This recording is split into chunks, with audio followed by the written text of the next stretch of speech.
இருந்தோம். அதில் டெப்த்தாக நம்ம சேனல் எதுக்காக க்ரியேட் பண்ணோம், ஏன் க்ரியேட் பண்ணோம், என்னென்ன பார்க்க போகிறோம் அப்படின்னு சொல்லிட்டு நம்ம டீட்டெயில் அதை எக்ஸ்பிளைன் பண்ணியிருக்கோம். நம்ம சேனலோடைய அஜெண்டாவுமே அதை என்ன பண்ணியிருக்கோம், ரிவ்யூவல் பண்ணியிருக்கோம். இந்த வீடியோ பார்க்குறவங்க இன்ட்ரொடக்ஷன் வீடியோ பார்க்காதுன்னா அதை போய்ட்டு பார்த்துட்டு வாங்க, உங்களுக்கு ஹெல்ப்ஃபுல்லாக இருக்கும். நம்ம சேனலை பற்றி உங்களுக்கு நிறைய இன்ஃபர்மேஷன் தெரியணும்னா நம்ம இன்ட்ரொடக்ஷன் வீடியோவில் அதை நம்ம டீட்டெயிலாக எக்ஸ்பிளைன் பண்ணியிருக்கோம்.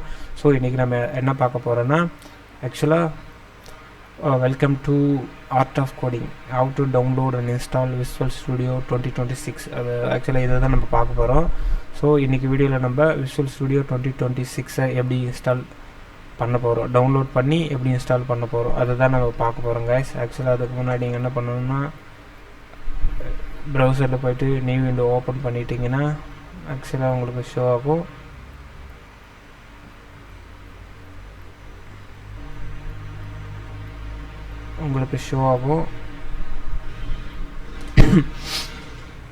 ஓகே, ப்ரௌசர் ஓப்பன் பண்ணிட்டீங்கன்னா டவுன்லோட்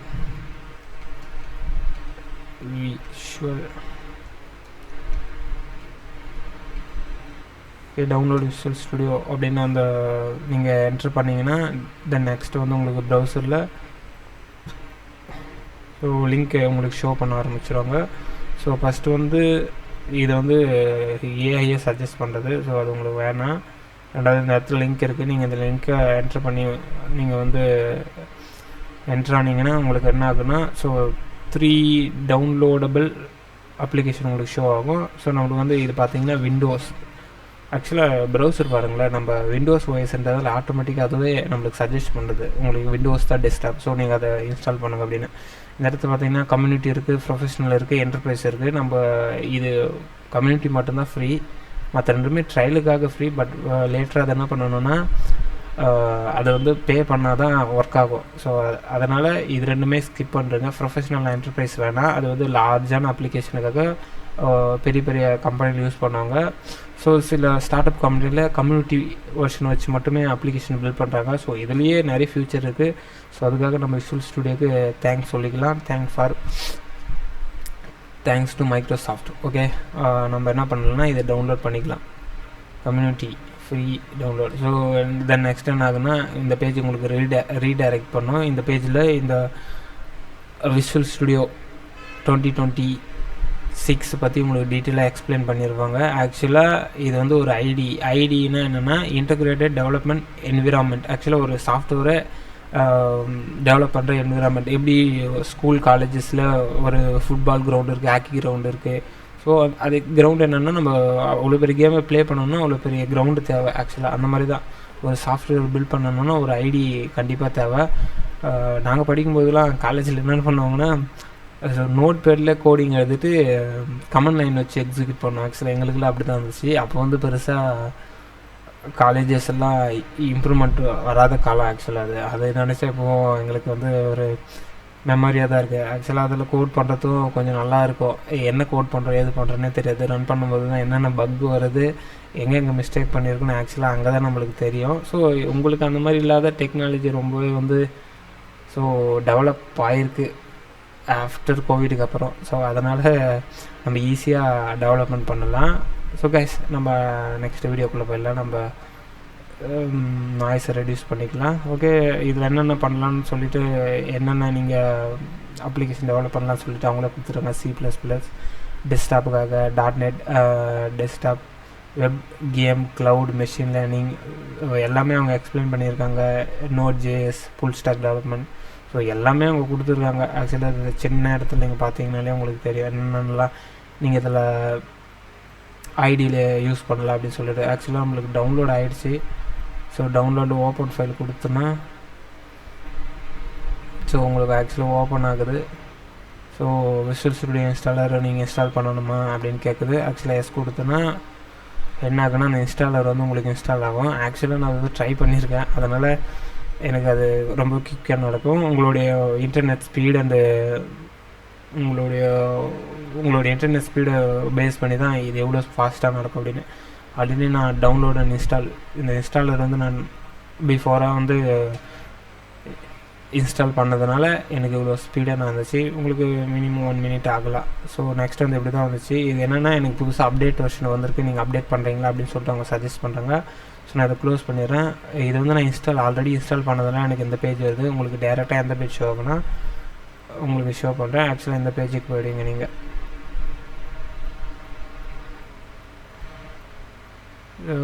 இந்த பேஜுக்கு போயிடுங்க. நீங்கள் இந்த பேஜில் ASP.NET வேணும்னா இந்த பர்டிகுலரான என்விரான்மெண்ட்டை நம்ம டவுன்லோட் பண்ணிக்கணும். AI அஜூர் வேணுமா, பைத்தன் வேணுமா, Node.js வேணுமா, இது .NET MAUI, அதாவது டெஸ்க்டாப் அப்ளிகேஷனை C++ல் பில்ட் பண்ண போகிறீங்களா, இல்லை மொபைல் அப்ளிகேஷன் பில்ட் பண்ண போகிறீங்களா, இது வந்து வின்யூ அப்ளிகேஷன் .NET டெஸ்க்டாப் டெவலப்மெண்ட். ஆக்சுவலாக இது நான் என்னென்னு கிளிக் பண்ணியிருக்கேன்னா ஆல்ரெடி என்விரான்மெண்ட் செட்டப் பண்ணியிருக்கேன். ASP இதை செக் பண்ணியிருக்கேன், MAUI செட் பண்ணியிருக்கேன், வின்யூ 3 அப்ளிகேஷன் செட் பண்ணியிருக்கேன், .NET டெஸ்க்டாப் அப்ளிகேஷன் டெவலப்மெண்ட் இதுவுமே செக் பண்ணியிருக்கேன். நீங்கள் இதை நான் அன்செக் பண்ணேன்னா உங்களுக்கு ஷோ ஆகும். டோட்டல் ஸ்பேஸ் ரெக்யூர்டு எனக்கு வந்து மைனஸ் காமிக்குது. ஆல்ரெடி இன்ஸ்டால் பண்ணதுனால எனக்கு மைனஸ் காமிக்குது. நீங்கள் இன்ஸ்டால் பண்ண போகிறீங்கன்னா உங்களுக்கு வந்து என்ன பண்ணணும்னா அது எவ்வளோ ஸ்பேஸ் எடுக்கும் உங்களுக்கு ப்ளஸ் 224 MB உங்களுக்கு ஷோ ஆகும். ஸோ வின்யூ 3 எவ்வளோ ஸ்பேஸ் எடுக்குன்னு பார்த்தீங்கன்னா ஆக்சுவலாக உங்களுக்கு 9 GB கிட்ட எடுக்குது. 8 GB தேவைப்படும் வின்யூ 3 மட்டும் டவுன்லோட் பண்ண போகிறீங்கன்னா. தென் நீங்கள் ASPக்கு எவ்வளோ ஸ்பேஸ் தேவைப்படுங்கன்னா அது ASPக்கு 4 GB இருந்தால் NF தான். ஸோ MAUIக்கு எவ்வளோ ஸ்பேஸ் எடுக்குன்னு பார்த்தீங்கன்னா 9 GB. ஸோ கைஸ் உங்கள் டெஸ்க்டாப்பில் உங்களுடைய ஹார்ட் டிஸ்கில் எவ்வளோ ஸ்பேஸ் இருக்குன்னு நீங்கள் செக் பண்ணி பார்த்துங்க. நீங்கள் ஜஸ்ட் இதை வின்யூ 3 அண்ட் டெஸ்க்டாப் .NET டெவலப்மெண்ட் இது ரெண்டு மட்டுமே நீங்கள் செக் பண்ணிக்கலாம். உங்களுக்கு பேசலைன்னா இதுக்கு மட்டுமே மினிமம் 10 GB தேவைப்படும். .NEட்டில் பொறுத்தவரைக்கும் பெரிய ப்ராப்ளம் இது தான். ஜாவா கம்பேர் பண்ணும்போது ஜாவா வந்து ஜஸ்ட் ஒரு 500 MBயில் நம்ம என்விரான்மெண்ட் ஃபுல்லாக செட் பண்ணிக்கலாம். பட் .NET அந்த மாதிரி அவங்க கொடுக்கல. ஏன்னா இது வந்து ஒரு பெரிய ஸ்கேல் அப்ளிகேஷன், நிறைய பேக்கேஜஸ் தேவைப்படுது. அப்படின்றதுக்காக அவங்க என்ன பண்ணுறாங்கன்னா நேட்டிவ் பிளாட்ஃபார்ம்லேயே இவ்வளோ கன்ஃபிகரேஷன் தேவைப்படுது. ஓகே கைஸ், நீங்கள் என்ன பண்ணலாம்னா இதை செக் பண்ணிவிட்டு நீங்கள் ஏன் இதில் மைனஸ் நான் ஏதோ கிளிக் பண்ணியிருக்கேன் கைஸ். என்ன நான் கிளிக் பண்ணேன்? ஓகே கைஸ், நீங்கள் செக் பண்ணிக்கலாம். இன்னும் கூட அவங்க நிறைய ஃபீச்சர் கொடுத்துருக்கலாங்க கேமிங்காக.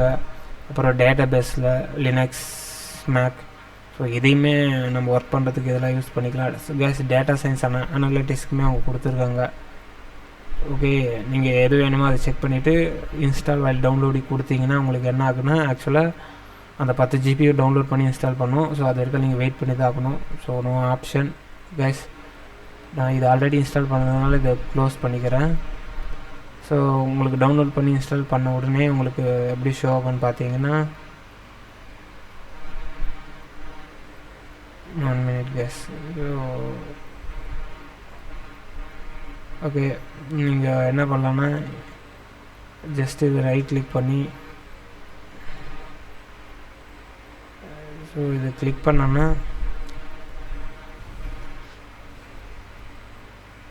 ஸோ லோட் ஆகுது. இதனுடைய UI பாருங்கள், ஸ்டார்ட் அப் UI ரொம்பவே நல்லா இருக்குது. பிஃபோராக 22க்கு முன்னாடிலாம் பார்த்தீங்கன்னா ரொம்ப மோசமாக இருக்கும். நல்லாவே அதை டெவலப் பண்ணியிருக்காங்க. இது ஆக்சுவலாக நான் என்ன பண்ணேன்னா டெஸ்டிங்காக க்ரியேட் பண்ண ப்ராஜெக்ட்ஸ். இதெல்லாம் நம்ம என்ன பண்ணலன்னா க்ரியேட் ப்ராஜெக்ட். இதில் என்னென்ன இருக்குன்னா நீங்கள் பிஃபோராக ரொம்ப ப்ராஜெக்ட் ஒர்க் பண்ணியிருக்கோன்னா எது வேணும் தேடி ஈஸியாக எடுத்துக்கலாம். க்ளோன் ரெபாசிட்டரி இது ரொம்பவே யூஸ் ஆகும். நம்ம கிட்டப்பில் லிங்க்கை வச்சு நம்ம என்ன பண்ணலான்னா கிட்டப் என்விரான்மெண்ட்டை நம்மளுடைய பிசியில் நம்ம கன்ஃபிகரேஷன் பண்ணிக்கலாம். இது புதுசாக ஒரு ப்ராஜெக்ட் க்ரியேட் பண்ணுறதுக்கு புதுசாக நியூ ப்ராஜெக்ட் க்ரியேட் நியூ கொடுத்துக்கலாம். க்ரியேட் நியூ கொடுத்தீங்கன்னா ஸோ .NET கன்சோல் அப்ளிகேஷன் இதில் கன்சோல்னு டைப் பண்ணுங்கள். ஆல்ரெடி நான் அதை டைப் பண்ணியிருக்கேன், அதனால் எனக்கு ஷோ ஆகுது. கன்சோல் ஆப் இது ஆக்சுவலாக C# VB இந்த ஐக்கான் மேலே பாருங்கள், VB நீங்கள் ஷோ ஆகும். ஸோ இந்த இடத்துல விசுவல் பேசிக்னு ஷோ ஆகும். நம்ம என்ன பண்ணோம்னா C# தான் ஒர்க் பண்ண போகிறோம். So C# Windows console .NET framework console application. So இதை கிளிக் பண்ணிக்கோங்க. இதை கிளிக் பண்ணிவிட்டு நெக்ஸ்ட்டு கொடுத்தீங்கன்னா க்ரியேட் ஆகிடும். இந்த இடத்துல ஆல்ரெடி நான் க்ரியேட் பண்ணியிருக்கேன், அதனால்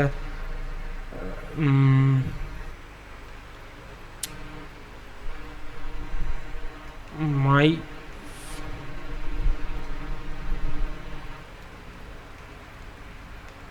ஃபஸ்ட் ப்ராஜெக்ட்னு கொடுத்துக்கிறோம். சொல்யூஷன் நேம் அப்படியே கொடுத்துக்கிறோம். நம்ம சொல்யூஷன் நேம் வேணால் சேஞ்ச் பண்ணிக்கலாம். My first project, my project. So my ப்ராஜெக்ட்டும் கொடுத்துக்கலாம். இது வந்து ப்ராஜெக்ட் நேம், இது ஆக்சுவலாக சொல்யூஷன் நேம். இதை நீங்கள் கன்ஃபியூஸ் பண்ணிக்கோன்னா இது வந்து நம்ம க்ரியேட் பண்ணதுக்கப்புறம் உங்களுக்கு எக்ஸ்பிளைன் பண்ணுறேன். இது என்னென்னா சொல்யூஷனும் ப்ராஜெக்ட்டும் சேம் டைரக்டரியிலே உங்களுக்கு க்ரியேட் ஆகணுமா இல்லை தனித்தனியாக க்ரியேட் ஆகணுமா இதை சொல்லும். இது ஆக்சுவலாக .NET Framework 4.2 இதை பற்றி உங்களுக்கு லேட்டராக எக்ஸ்பிளைன் பண்ணுறேன். ஸோ நீங்கள் கன்ஃபியூஸ் பண்ணுவேன்னா ஒன்ஸ் நீங்கள் நேம் செட் பண்ணிங்கன்னா க்ரியேட் கொடுக்கலாம்.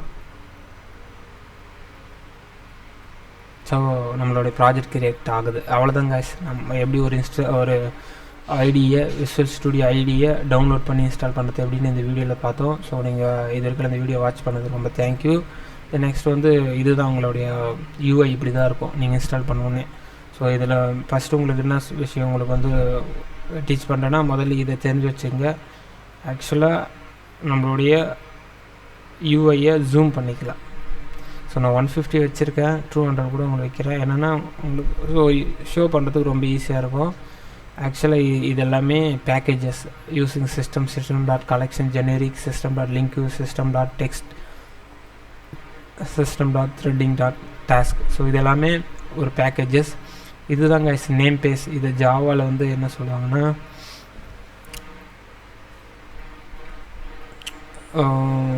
ஜாவாவில் பேக்கேஜ் சொல்லுவாங்க, நம்ம இங்கே நேம் பேஸ் சொல்கிறோம். அவ்வளோதான் டிஃப்ரெண்ட். ஓகேங்களா? நீங்கள் ஜாவா படிச்சிங்கன்னா உங்களுக்கு தெரிஞ்சிருக்க வாய்ப்பு இருக்குது. ஸோ இந்த இடத்துல பார்த்தீங்கன்னா இன்டர்னல் கிளாஸ் ப்ரோக்ராம், இது ஆக்சுவலாக ஆக்சஸ் மாடிஃபையர் கீவேர்டு, இது கிளாஸ்க்காக கீவேர்டு, இது கிளாஸோடைய நேம். ஜாவாவில் பார்த்தீங்கன்னா நம்ம எந்த நேமில் கிளாஸ் ஃபைல் க்ரியேட் பண்ணுறோமோ ஸோ அது ரொம்ப இம்பார்ட்டன்ட். ஜாவாவில் வந்து அது ரொம்ப நம்ம கன்சிடர் பண்ணுற மாதிரி இருக்கும். C# நீங்கள் அதை கன்சிடர் பண்ண தேவையில்ல, அதை பற்றி ஒரி பண்ணிக்க வேணாம். தென் இதுதான் ஃபங்க்ஷன் உங்களுக்கு. ஆக்சுவலாக இது வந்து static. So just program class name வச்சு நம்ம இந்த ஃபங்க்ஷனை ஐடென்ட் பண்ணலாம். வாய்ட். ஸோ எனக்கு எதுவும் ரிட்டன் வேணாம் அப்படின்றதுக்காக அந்த கீவேர்டு யூஸ் பண்ணுறோம். ஸோ இதுதான் ஃபங்க்ஷன் நேம். ஃபங்க்ஷனோடைய ஆர்குமெண்ட் ஸ்ட்ரிங் அரேவை ஒரு ஆர்குமெண்ட்டாக கொடுக்குறாங்க. இதை பற்றி நீங்கள் பெருசாக ஒரி பண்ணிக்க வேணாம். நான் வந்து உங்களுக்கு லேட்டராக அந்த வீடியோவில் எக்ஸ்பிளைன் பண்ணுறேன். ஸோ எப்படி நம்ம ப்ராஜெக்டில் எப்படி ஒரு அலோ வேர்ல்டு க்ரியேட் பண்ண போகிறோம் அப்படின்னு நம்ம ஃபஸ்ட்டு பார்க்கலாம். console dot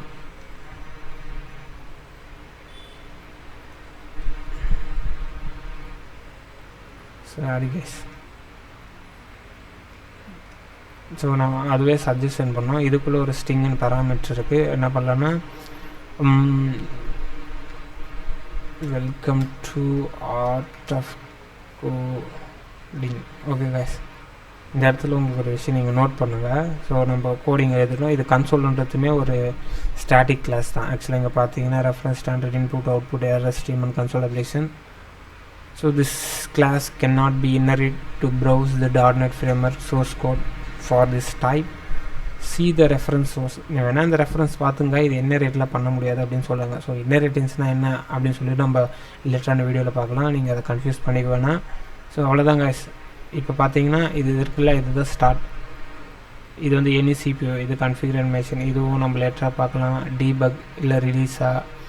ஸோ எப்போவுமே கோடு எழுதுனதுக்கப்புறம் ஒரு நல்ல ப்ராக்டிஸ் என்னென்னா நீங்கள் ஃபைலை சேவ் பண்ணணும். இது வந்து சேவ் ஆல், இது வந்து சேவ் தட் பர்டிகுலர் பேஜ் மட்டும் உங்களுக்கு சேவ் ஆகும். நீங்கள் எப்போவுமே சேவ் ஆல் கொடுத்துங்க, அது நல்லது. இது அன்டூ ரீடு இருக்குது. ஸோ இதுவுமே நம்ம தேவைப்படும் போது உங்களுக்கு எக்ஸ்பிளைன் பண்ணுறேன்.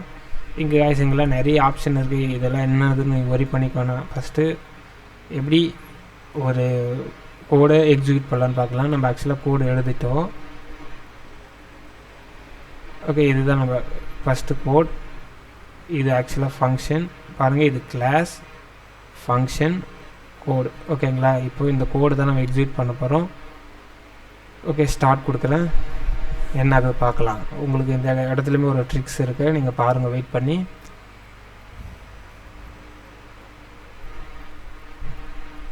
கேஸ் வந்துடுச்சு கேஸ்.